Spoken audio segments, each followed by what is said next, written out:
Aconteceu que, estando à mesa na casa de Levi, muitos cobradores de impostos e pecadores também estavam à mesa com Jesus e seus discípulos. Com efeito, eram muitos que o seguiam. Alguns doutores da lei, que eram fariseus, viram que Jesus estava comendo com pecadores e cobradores de impostos. Então eles perguntaram aos discípulos: por que ele come com os cobradores de impostos e pecadores? Tendo ouvido, Jesus respondeu-lhes: não são as pessoas sadias que precisam de médico, mas as doentes.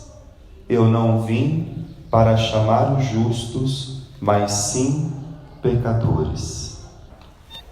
Meus irmãos e minhas irmãs, a palavra de hoje é do texto de São Marcos, no capítulo 2, versículos de 13 a 17. Nós vemos Jesus que, trazendo do Pai uma missão que é salvar a criatura humana, ele começa a formar a comunidade dos discípulos. E hoje ele se encontra com Levi. E ao passar pela banca de Levi, que era um cobrador de impostos, como São Lucas nos disse agora no Evangelho, Jesus, olhando para ele, chamou: segui-me. E imediatamente esse homem levantou-se e colocou-se a caminho. Colocou-se atrás de Jesus e começou a segui-lo. E o texto deixa muito claro que o caminho que eles fizeram foi para a casa de Levi. E lá ele ofereceu um jantar, um banquete para Jesus. E o texto diz que uma multidão acompanhava. E quando nós ouvimos falar a multidão, nós sabemos que na multidão tem tudo. Tem gente culta, gente inculta, gente rica, gente pobre, gente talvez com fama de bom, gente com fama de ruim. A multidão vai atrás. Estando sentado à mesa, alguns fariseus, doutores da lei, começam a analisar a postura de Jesus e não acham legal aquilo. E começam a dizer aos apóstolos: mas o vosso mestre come com cobradores de impostos, com pecadores, com pessoas que não têm boa fama. E Jesus ouve aquilo e diz: mas o médico veio para os doentes. Quem tem saúde não precisa de médico. Bom, essa fala de Jesus mostra aquilo que é a essência da sua missão. Primeiro, Deus não faz acepção de pessoas. Quando Deus nos olha, Deus não está olhando para nós e dizendo: você presta e você não presta, você é bom e você é ruim. Quando Deus olha para nós, o que Ele enxerga? Que nós somos seus filhos, que nós somos pertenças a Ele.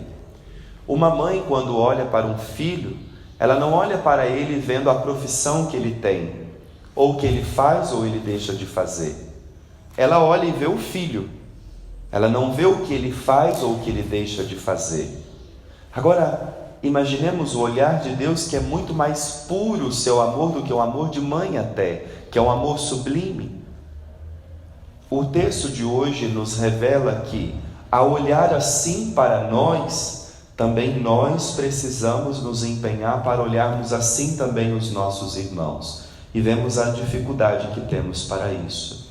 Temos uma facilidade muito grande de olharmos os nossos irmãos com vista do que eles fazem, ou pior ainda, em vista daquilo que nós achamos que eles são. E quando fazemos isso, nós corremos num risco, entramos num erro muito grande, porque nós não temos o poder de conhecer ninguém. Jesus hoje revela que Ele, não fazendo acepção de pessoas, ainda que nós sejamos pecadores, ainda que exista algo em nós que não vá bem, e nós sabemos que existe, Deus não nos rejeita por isso. Muito pelo contrário, Ele vai ao nosso encontro. Ele não tem medo de colocar-se ao nosso lado mesmo quando nós estamos vivendo uma realidade de pecado, de erro, Ele não tem medo de nós.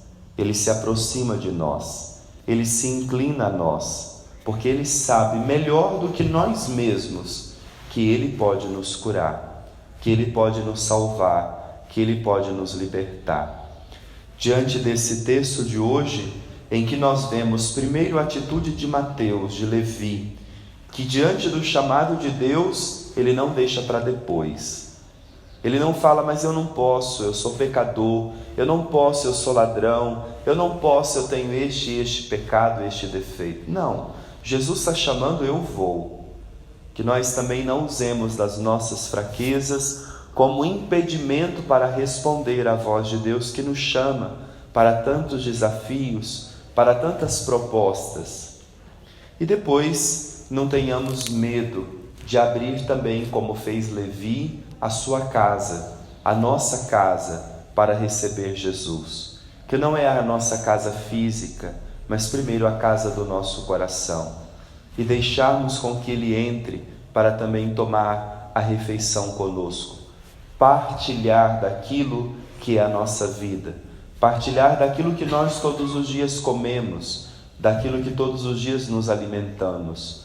Deixemos Jesus entrar na nossa casa para que Ele também, conhecendo a nossa vida, Ele possa nos curar.